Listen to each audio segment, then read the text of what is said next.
So let me just talk about the other prisoners for a second, because I represented 3 of them, 2 of whom were part of the CIA's extraordinary rendition program. My 2 clients, Bisher al-Rawi and Jamil El-Banna, both of whom are free and back with their families, I'm delighted to say, and just wonderful folks, wonderful folks. They were on a business trip to Africa. They were nowhere near Afghanistan, nowhere near Pakistan. Everybody, the British government knew of their business plan. They had vetted the business plan with the Gambian ambassador who approved it. It was a mobile peanut oil factory. My 2 clients were essentially rendered out of the Gambia. They refueled in Cairo. We know the Gulfstream plane that they were on. They were flown to a place called the Dark Prison in Kabul, Afghanistan. There they were sleep-deprived, beaten, subjected to stress positions for approximately 2 weeks. They were also exposed to a constant cacophony of sound 24 hours a day. From there, they were taken out, strapped and manacled, and all the guys are strapped the same way. You have a belt around, your hands are tied here, you've got about an 18-inch chain on your legs, so you have to step gingerly. Despite all that, each was beaten severely after being taken out of the dark prison and then literally thrown bodily into the back of the pickup truck. They were then transported via helicopter, and Bisher told me that he thought that that was the time that he was done for, because he thought that they were just going to throw him out. In fact, they didn't. They were transferred to the Bagram Air Force Base, where it became very apparent that the Americans had taken over and were conducting the interrogations and their torture. They were sleep deprived over a period of over a period of months, subjected to beatings, humiliations, threat to family, and then eventually they were transferred to Guantanamo, where each stayed for years. Bisher was released in late 2007, and Jamil was released in late 2008, right before I became involved in Abu Zubaydah's representation.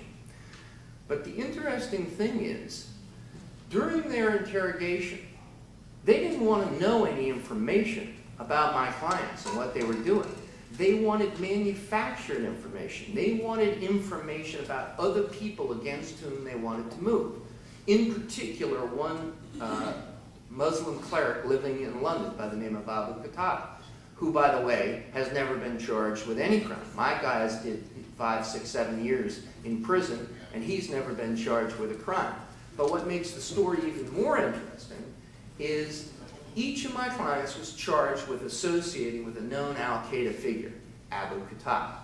Well, it just so happens that Bisher al-Rawi was working with MI5. That's the equivalent of the FBI, the domestic security agency in Great Britain. And he was serving as an intermediary, going back and forth to Abu Qatada with questions, from MI5, getting answers and ferrying them back and forth. His friend, Jamil, got involved because during these meetings, Abu Qatada wanted to meet with his wife and his son. And Bisher does not drive. He only rides motorcycles. So he elicited help from his friend Jamil to drive the wife and son. Indeed, when Abu Qatada was arrested, he was subsequently released, MI5 simply called Jamil and said, can you pick up the wife and child? But where it gets interesting is after we were able to establish this association, the government still wouldn't let him go.